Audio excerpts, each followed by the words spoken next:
It's me again. Hello. Yes. Panel number 3. We have, if I can get this right, we have Graham Cole. Oh yes.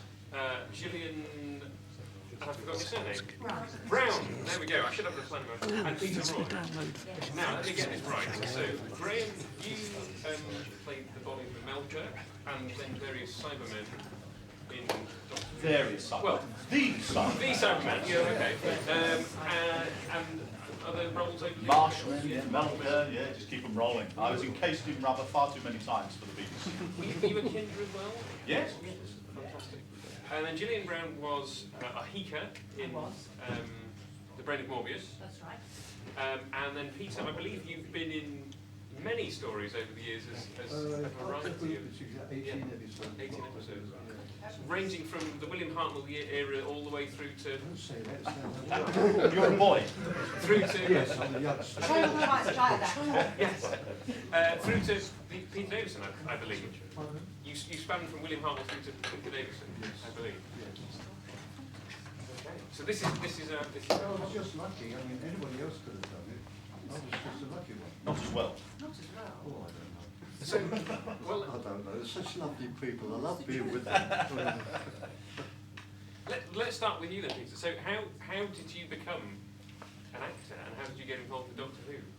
Well, I started acting at 7. I did Unseen Alone and all the silly scenes like that, Treasure Island. And I never wanted to be an actor. I wanted to be a doctor, but I didn't have the patience. Oh dear. My parents were actors, and I just had to carry on, you know. I had private tutoring and did a lot of travelling around the theatres. And it just went from there. I was just kind of pushed into it. And then I used to get, mind you, I lost a lot of jobs that I've got. I lost a lot of auditions. But, you know, the thing is, when you're doing these jobs, once the film is finished, you're out of work. And you're waiting for your agent to say, would you go for another audition? But I couldn't do anything else. I mean, I've never had an honest day's work in my life. I just enjoy doing it and meet such lovely people, and you get to travel the world too. I mean, I've been all over the world. I've been to Canada, I've been to America, I've been to Malta, I'm going back now to Austria, and it's great because, and the people over on the continent, or even in America, are so good to you because they give you the impression that they're happy that you actually came to see them.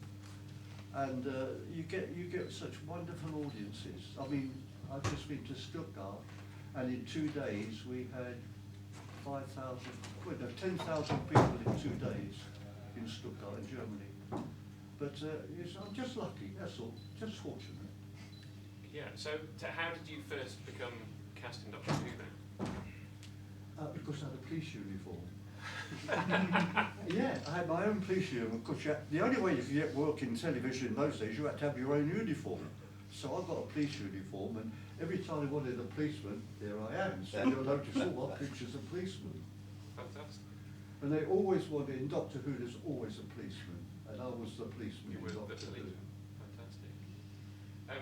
Gillian, Yes. you turn up in the Tom Baker era in, I think, what is regarded as one of his better stories. How did you get involved with the Brain of Morbius? I was doing quite a bit of television at that time, and it was the wonderful late Christopher Barry, and I auditioned once. There were a lot of people up for the part, and then I was auditioned again, and then I got it. I was delighted to be working with Cindy Grenville, and it was one of those. It was a usual 4-episode story, and it was terrific. We had the RSC's choreographer, Geraldine Stevenson, who designed this dance. We had to do like a kind of dervish dance because we tied Tom Baker to the stake, didn't we? And he wasn't all that happy about it, but Seemed fired him, and so that was quite funny because we rehearsed it sort of with rulers, just holding a ruler aloft. But then come the day, we had like each had about half a candelabra each, and you went shh, did that, and gas came out of it, and a guy came along and lit it, and you went oh, shoo, you know. But then Tom really was a bit concerned, but there were people all round us, just out of shot, obviously, with fire extinguishers and everything, and we had a terrific dance. But it was, I was saying earlier, you couldn't do it now. You know, Health, you really couldn't do it now. Right. But you can see from what I've said, we had some great people input. The great Philip Maddock was in it. What a man! What a wonderful, wonderful man. And it was considered a scary episode, and I think I'm right in saying it was banned in a couple of countries, including New Zealand, which of course just upped its status. It really just because it was banned. Doesn't it? Gives it more publicity. It gives it more publicity. It was quite funny, really, yes. And but it was good, and the extras, and as I said a few minutes ago, I don't even like using that word. The supernumeraries. No, I won't even call them that. I'll call them what they were, the sisterhood of Calm. Were fantastic. They were dancers, really. I sing, I write music as well as act, but I'm not a dancer. These girls were employed primarily because they were wonderful dancers, and they were lovely.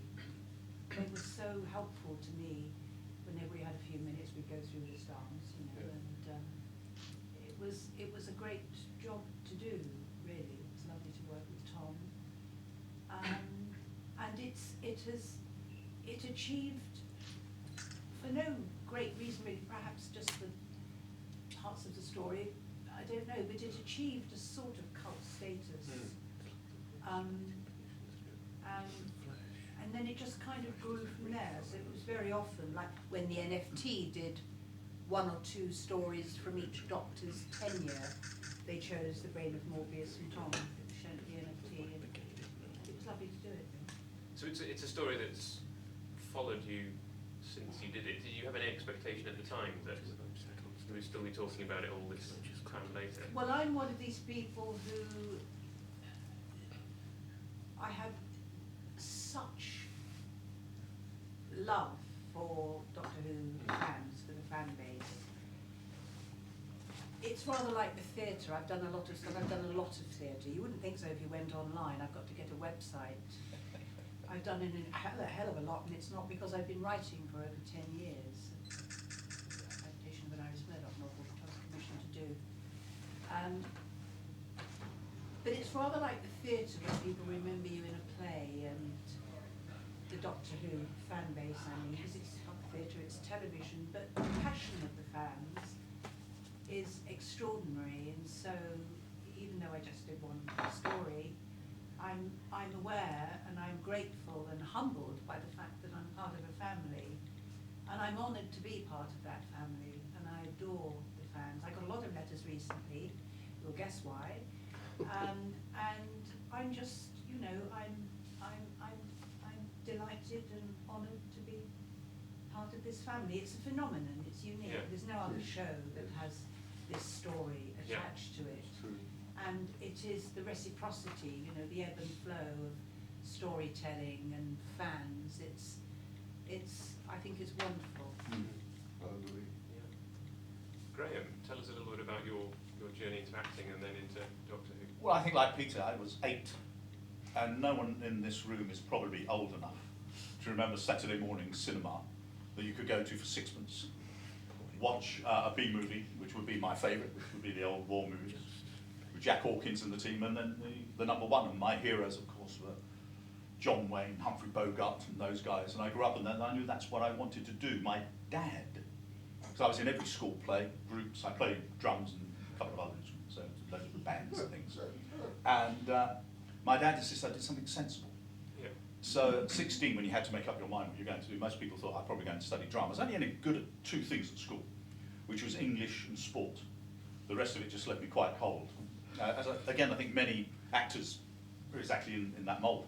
But because I played cricket and tennis, both for the school and the county, you got a fantastic report at the end of the year if you were useless at everything else, which was jolly useful for me. But the only other thing I'd done really was with mum and dad, who ended their career as brother and sister of St John. So I joined St John Adams when I was 9. So when I was 16, I had to make the decision. Most people thought I'd go to university and study English and probably teach English. Well, in actual fact, I went to the health service and came out in orthopaedics 4 and a bit years later. Wow. Came home and said to Dad, I've done what you wanted me to do, can I now go and be an actor, please? And a bit like Gillian, I actually did one audition. I redcoated was my first job down at Campus Sands. Yeah. And on Thursday, which was my day off, I went up to London, auditioned for Delfont and Grade organisation. Got a job as a chorus boy and stayed with them for about 4 years, doing bits in between. 3 musicals in the West End followed that. And the great thing, and it's so hard when young actors ask you about your career, it's so different then, because Lord Denford and Grade, they would meet you in the corridor and say, what are you doing in June? With a big fat cigar on. And he said, I don't know. You do now, you're doing a Lulu show in Blackpool. And 2 weeks later, the contract would arrive, and these guys, it was all done on a handshake. They knew you, they knew the characters. I've been very fortunate. I've done 12 musical things since then. But I've been very fortunate, and Derek and I probably known each other 30 odd years. A lot of 12 years in repertory theatre for me, really. And I used to come back and do the extra work with Derek and all the guys on the shows. And I loved the extra because they just threw money at you. I earned in a day what I'd earn in a week. Right. And some of the guys, I'd be sitting on set trying to learn the words of all these plays, because it was the latter part of weekly rep. Yeah. If any of you again are old enough in the audience here to know that. Yeah. We'd go in 5 days before, learn the first play. Monday night it would open, Tuesday morning you meet, you get cuts on notes on that show. Tuesday afternoon you start rehearsal for the second show. You've got 2 plays in your head, and then they come and talk to you on the Wednesday about what's going to follow that. But again, when you talk to young actors, that training, Yes, yes. fantastic, utterly fantastic. I adore, it was very hard at the time, and I used to talk to Peter and the guys that have been around a long time about, I couldn't get a management or an agent because they wanted you to they wanted you to either do Shakespeare or do the summer seasons, or I'm heading towards my 37th panto this year. You know, Wow. they wanted you to pigeonhole, and I didn't want to do. I loved the fact that I was doing straight theatre, and then I'd go and feed some of the greatest comics for Delfont and Grade, both in the West End and around the country. And it's a fantastic job. And one of the things, when I got my first role, straight acting, was at the Belgrade in Coventry. And I was singing in a Calamity Jane in the evening and doing the seagull during the day. School, if you could get anything more diverse. But that's fantastic. How do you play those two? We were talking about this earlier when we were doing our science. All actors are close to being mad. Right. I mean, we tread this very, very thin line. And I think nowadays, the pressures that young actors, I would talk about Heath Ledger, because I think now, when you're playing, when I play a baddie in a panto, the kids have got to hate me. Yes. I actually think if my first entrance, if at least 2 or 3 kids are not being taken out screaming their heads off, I've done it wrong. Right. Yeah. That is my job. Yeah. To scare the doodah out of them. As indeed when you're doing the Doctor Who monsters, you know, when we were Yeah. Cybermen and stuff, you had actors inside the suits. Interesting, a lot of kids are saying, get away from the CGI. We know that that's all, it's not real. Now, put actors inside the suits, although you can't see us, we'll still be acting inside there, doing our damnedest to scare them. And my life, I've been so blessed in my 40 odd years, because in fact I was singing Caiaphas in Jesus Christ Superstar, a show that I'd done a couple of times. I played pilot as well in it. And we had a director who was coming in to bring in some new cast members, and he was a feature editor at Thames, and he said, we've just shot a show that I know you'll be perfect for. It's called Wooden Top, but it's going into series, and you should go and meet Peter Brigine, who was producing that. And I went to see him, and the thing that he was interested in me was I've always loved cars. I've raced cars all of my life, and he locked into it. It took a year, which is quite standard, I think. It's like Peter said, you never know what the phone's going to ring or whatever. And he rang up and said, we want you to play this character, but we're not too sure it's going to work because it's never been done on British television before. We're not even sure we can fit a camera in a car and fly it around the streets, other than it being a documentary. Yeah. So I absolutely loved that. I came in and did a couple of little silly scenes in the background, and in the meantime, because I love cars, I went off to Hendon. If you're going to learn it. The greatest thing about acting, isn't it, is the process of finding the characters. Yeah. Is the great fun. I went to Hendon and learned how to drive a police car like they did. I was under bill for over 20 years. I did the driving course there 8 times. So what it meant was we didn't have to shut the streets off.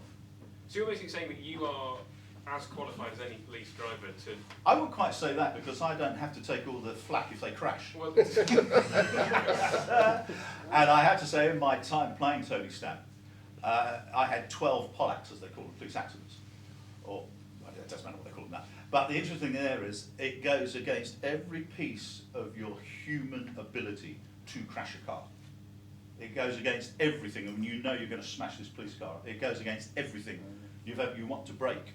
And of course, I work with some of the best stuntmen in the business, although I was doing my own stunts, but I was working with the greats, straight off the movies, all the Nosha Powell and all those guys, wonderful stuntmen. And they just said to me one day, you drive down the road here, Nick, or open the door, you take the door off and just carry on, and we just do it for once and for real. I said, well, what happens if I miss the door? You can't. We've got this one go. And I said, okay, well, what's the worst scenario of this? If the door goes under the car and it cuts the brake cables. That's the worst scenario. Okay. So what I used to do is I'd walk the set with all the guys, and all I'm doing is looking where I'm going to put this police car if it goes wrong. We do one shot with the police car as a police car, and then we've got an estate version. We've got all the crew in the back, the lighting director, the camera crew, you've got who your other actors are. But all that experience of working reps and all comes into it because you're sitting there, you're talking at the car. As soon as they shout action at you, it's like, oh my God. But when you're doing it, Graham, you feel, right, this is it, I'm doing it. Got to do it. You've got to do it. And you just pull it up inside and say, right, this is it. I'm a crook. I'll give you an incident I had to do on a police chase. It's about this woman who I think had stolen something from a shop, and she is escaping in a car. So I always said I was a cheap stuntman because they always picked on me if it's cheap. So what I had to do, I had to be the woman with a wig on, driving away at speed, and the next shot is me as a policeman chasing myself because I'm chasing this woman. Yep. And the thing is, she had to crash the car. And I thought, how's she going to do that? But they give you a spot to where they've marked the road there, and I said, I can't see that. I said, I want so out the window and see where I'm looking, you know, so we know where to shot. So I went there, and there's a car already stationary, so I went bang. I thought, oh my God, I just felt as if it was real, you know. But you have to do these things. If you're acting, you've got to do what you're told, else get out of it. right. And that's when I smashed up. Interesting when people come up afterwards, obviously the bill was shot on the streets. Yeah. So we'd have lots of kids and lots of people come up and ask you to sign an autograph, and after doing that stunt stuff, you'd have to, can you just give me 10 minutes? You can't hold a pen. No. The adrenaline is absolutely Do one extraordinary. on the A4, was it the A4 or the A1, and I'm a policeman driving this car, and I'm going in and out of the ordinary cars, you see, and I thought, so I said to the director, I said, have we got police permission to do this? He said, well, when we asked them, they said, well, we're not saying you can, but if any of the public complain, you've got to stop. So in other words, they said, you carry on. Do it. And of course then you think, oh right, yeah, and I'm whizzing in and out. But the next day, I had second thoughts. I thought, supposing I had a blowout, supposing I'd killed somebody, and for weeks afterwards I was worried what might have happened. Yeah. But when you're asked to do it, you think, well, it's either that or getting sacked. Yeah. So you do it. I mean, it seems to me that things have changed. You were talking earlier about the fire, and you couldn't do that kind of stuff in a studio That's anymore. it now, no. You're talking about kind of. I mean, I couldn't surely crash a for car now. someone like Tony Stamp, they would have a stuntman these days, possibly, or To be absolutely honest, it depends. Right. The thing was, I would say on the show like Bill, when the producers would go and ask younger actors, you can't expect them to do that stuff. Right. Remember, I've got a racing license. Right, I've yeah. spent my life around cars and racing cars all over, Yeah. not only this country, all over the world, unfortunately. And if you love cars and you like them, but the biggest thing, like Peter was just saying, if it goes wrong, we were doing this sequence where with dear old Carver, who's supposed to be very ill, and we're supposed to be escorting this drugs down to be destroyed. And we're going down a little country lane, and the drugs car gets ambushed, and there's machine gun fire and things. And they said to us, we've got simulated machine gun fire around the your car, and then you pull off into the side and you run. It's okay, fine. And the one thing we really shouldn't tell you about is whether your production team are trying to save costs, which often is the case. When this simulated gunfire went off, Mark and I just got covered in glass shards. It just came straight at us through the windscreen. Because I race, and most of you probably know, if you're in crashes on the motor or anything like that, don't brake, because that is the worst thing you could possibly do, because there's going to be 13 people coming up behind you. So you don't do that, you find your way around it, you drive through it, over it, under it, around it. And I knew that there was a crew. I couldn't turn right because all the crew and the makeup team were all sat there, so I couldn't turn there. I got a hedge on the left, so you just go straight. I couldn't see anything because the shards of glass had gone into my eyes. You just drive and slowly stop. And the reason, the production man decided he wanted to save 75 quid and didn't put the safety glass on the inside of the windscreen. So, but what Peter's saying is the only thing that I can tell you, because I race cars, Yes. is that you just go into automatic mode when that stuff happens. But my argument about that is, like any of us, Shakespeare's, I'm at the National, I haven't uttered a single word at the National, but I do all the broadsword fighting and stuff, which is fantastic. Huge fight sequences that can go on for 15, 20 minutes. And you go in the wings, and all you do as soon as you hit the wings is make sure you've got all your fingers in your ears still. And we were doing this, I won't tell you who the actor was, he's a very old actor, and they didn't want to sack him. Josh Ackland was playing the king.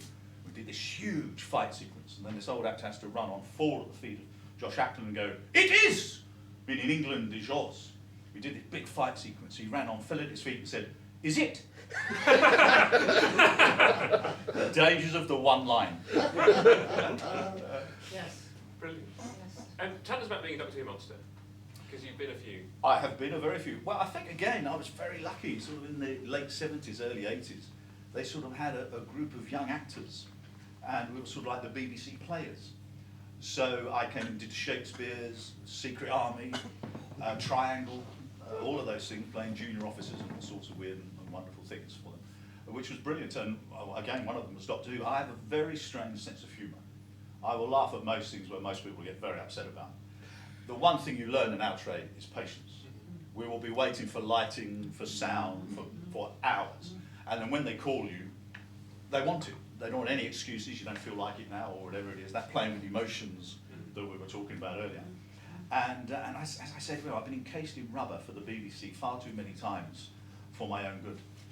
I love meeting A.B. Roberts and the team, and when you go in and they talk about Cybermen or Marshmen or Melker, it's just a drawing. Yeah. And the thrill and the exhilaration of creating that. I mean, remember with Tom Baker, we were at the rehearsal studios in Acton, there's all this tape on the floor, and we're walking behind and the director said, "Make it sound like a Marshman, give Tom something to play to." The hell does a Marshman say? But you do it, that's what you're paid to do, you know. And I think for Cybermen, it was that fun of playing what should have been a robot. They kind of lost their way, in my humble opinion. They kind of lost their way a little bit now. I mean, we had to be 6 foot, otherwise I didn't want to use you, because you needed to be taller than Tom, so you actually scared everybody. And again, as I said that earlier on today, when you're firing your guns in those early days, we had to be so precise because the technician was going to draw the laser line actually on it, you know, so you had to be so precise where you were standing and what you were doing. But I love that. I love the technicians. I love the fact, like the Bill, one handheld camera is all we had. Yeah. So you'll talk to the hardest thing that the director would say, how many shots go? He said 8 times. So if you've done a 50-yard run, you're going to do that 50-yard run 8 times from its various angles. But that's what the job. But like Peter said, I haven't done a proper job. My wife said when work ceases to come through, which it often does for a few months and things, she said, "Well, can't you go and work back in the health service?" Could you imagine lying there with a broken leg, and I come walking towards you and say, "I'm going to reset that for you"? You think you're in an episode of Casualty. Yeah. But we can't go back to real life, can you? No one take. Can I just say, I was at the Dominion Theatre doing White Christmas, and I was the first Englishman to play the General in White Christmas. It's a beautiful, beautiful production. But ironically, we moved out of London for the first time in 26 years. And the first job I get is at the Dominion Theatre in London. And I had to take digs in Victoria, which broke my heart apart from anything else. But my walk, either at 1 o'clock in the morning or 3 o'clock in the morning, depending on what we were doing after the show, would be down Whitehall and past Downing Street. And what I loved was, as I was walking past, "Oi, Tony!" And I turn around and it's the guys outside Downing Street, and I go across the road and the fellas say, I used to watch you when I was a kid on the bill, that's why I became a copper. And you look at it, you've got a gun. I mean, what a relationship, like you were saying with the audiences. It's a fantastic life to live when the audiences come and talk and know. I mean, you're humbled, at Doctor, at least I am, because so many of them will know the script, will know the director, will know your other acting colleagues, and I really have to work at it to remember who, why, when, and where. I suppose you, for us, there's this show to focus on. For you, a lot of these jobs you were on for maybe a week or two, 30, 40 years ago, and it's difficult for you to kind of... Well, I think because pull out all those most of us memories. ducking and diving all the time.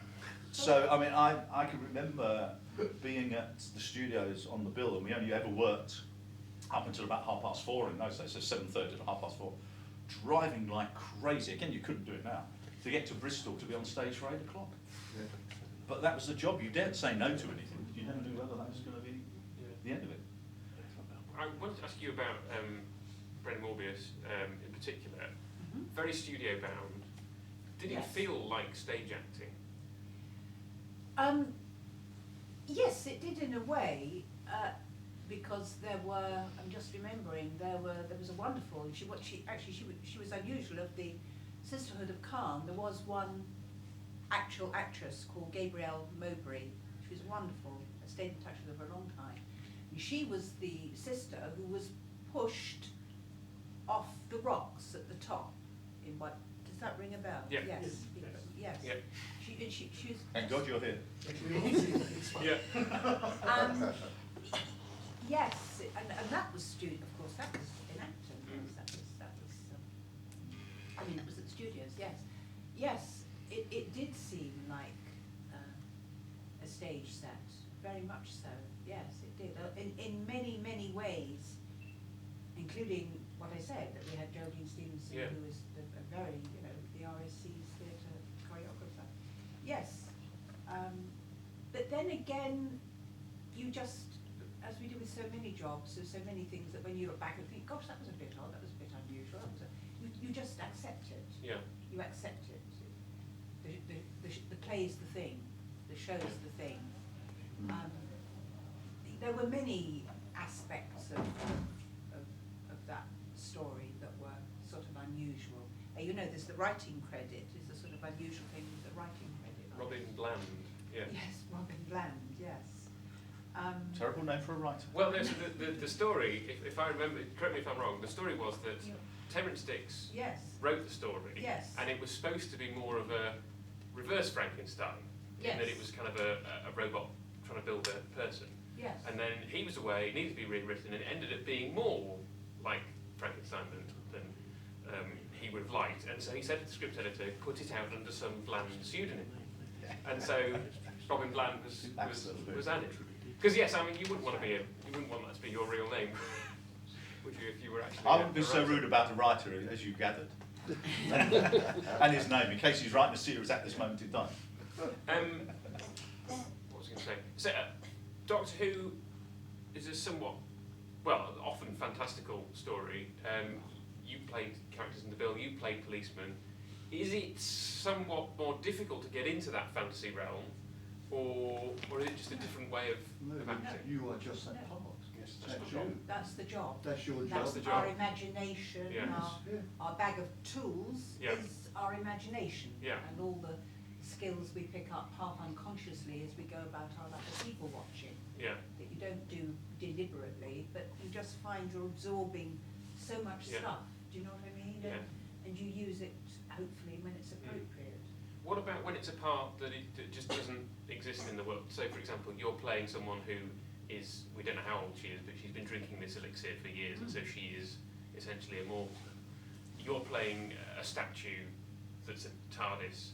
I mean, that, I don't have the brain for kind of thinking. Is this just something that you develop along the way? Or is it just the product of a very overactive imagination? You use your imagination, and they say, don't they? Lots of people have said, if a human being is a radio set, wireless, we use, and we've got 1 million stations, we use about 3 of them. We've no idea, how how big our imaginations are and how big our potential is. Even more now with IT, you know, with the digital world the way it is, we use less and less and less. I think it's far harder going home on the tube, having played Melka and being able to kill people with your eyes. Yeah. I think it's quite sad that you don't have that ability when you're on the tube on the way home. That'd be quite. Don't you realise I'm a Cyberman? Yeah, I suppose there's a certain anonymity to that you're only going to get recognised as PC Stamp, and Yeah, but that's great. Isn't it? That's Well, yeah. fantastic. Okay, but I think like most of us, when you go, you sort of, as I said, you meet Amy Roberts, and it's just a drawing. Yeah. To bring that to life is fantastic, and the fact that the technicians in the early stages, Melka had this long cable following behind him, it was damn near impossible to move with it. Right. And also for the camera crew to disguise that he's got a big cable coming out of his rear end. And Was then that for the they gave lights? him, yeah, for the lights, Right. yeah, for the eyes, yeah, so they gave him a little clicker thing. But of course you've got an earpiece and Yeah. a mouthpiece, and I can hear the gallery, and I really used to laugh a lot, particularly when we were doing the Cybermen, because the BBC at the time really upset a lot of people. But at 5:30 the lights would go off, irrespective, you know, Yeah. the unions were that, you know, everything would just Yeah. go down. So they're panicking like on a Saturday to get this thing finished and done. And I can remember the Cyberman listening to the gallery, and one of the actors wasn't quite on his lines, not a Cyberman, one of the sort of lead characters. And you heard the gallery, the obscenities that were coming out from the gallery. And the little floor assistant was there, listen, if you don't tell that actor to go, and if he doesn't, I'm going to shut this, and if the obscenities were unbelievable. And this wonderful floor manager goes, Peter, the director wondered. When you got those earpieces, it's fantastic to hear that. But Matt, you sat in a throne as Melka for ages, and I could hear all this kicking off on the gallery.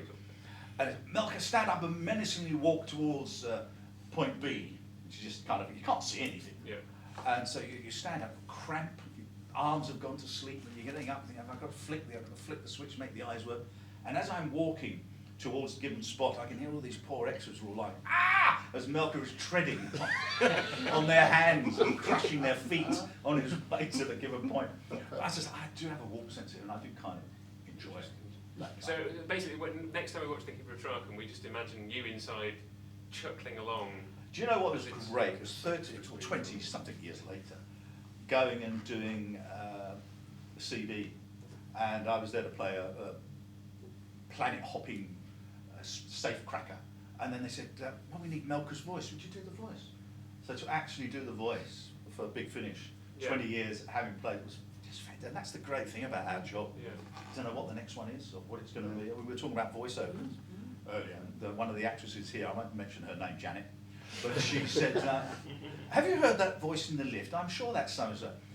You will hear our voices all the time, and I think one of the great things about doing Doctor Who's and things is because the producers and directors grew up with it and love it, they use your name associated with it, because at lunchtime they're going to call you over and talk to you about it. Yeah. And that is, I've got so many jobs from people doing voiceover stuff. Yeah.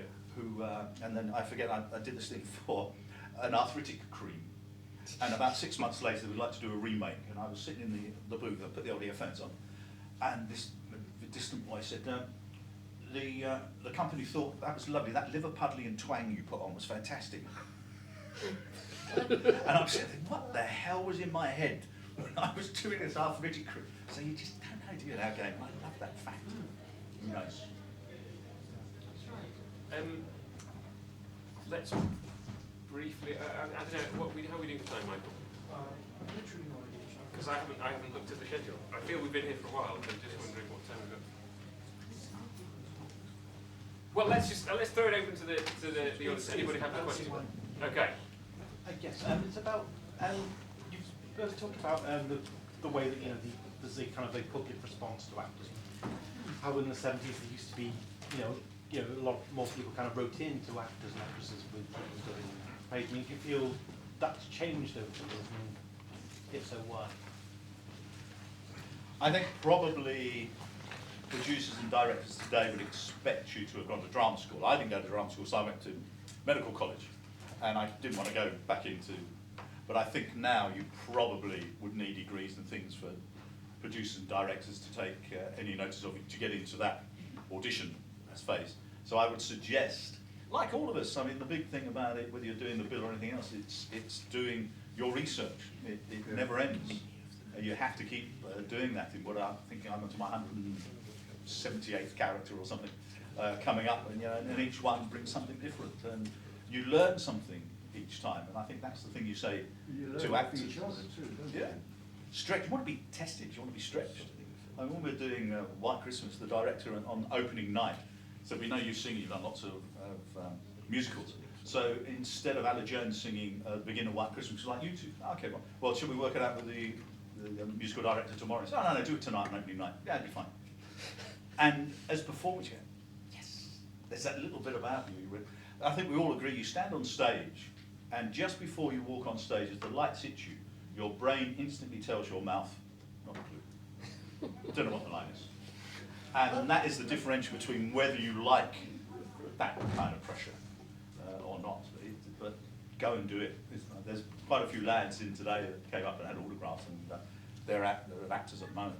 You need as many, and that's why I did all the stage fighting, that stuff. You just need as many opportunities. When you go before the producers and directors, you need to offer them as much as you possibly can.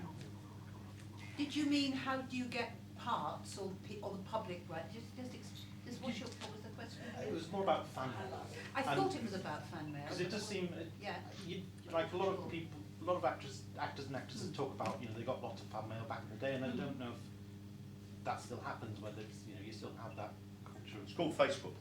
Yeah, I know that. That's part. Yes, it's called Facebook, but I still get quite a lot of fan mail.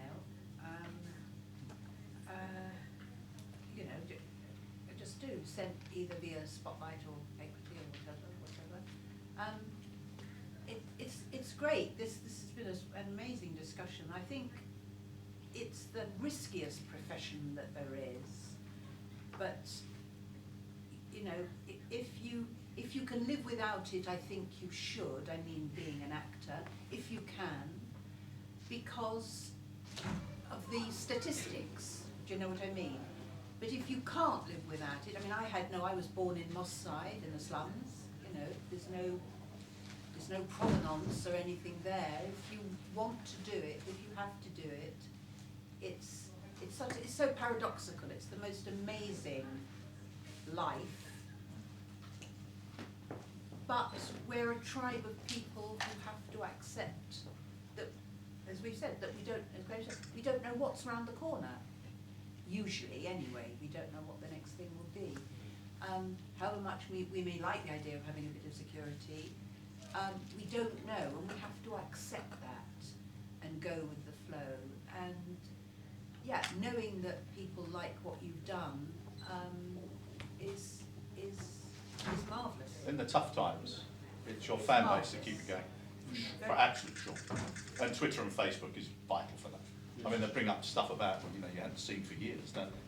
It's wonderful. And people come up to me and told me a different. I said, oh no, I wasn't on that. I said, oh yes, you were. And they tell you what you did, and you've completely forgotten.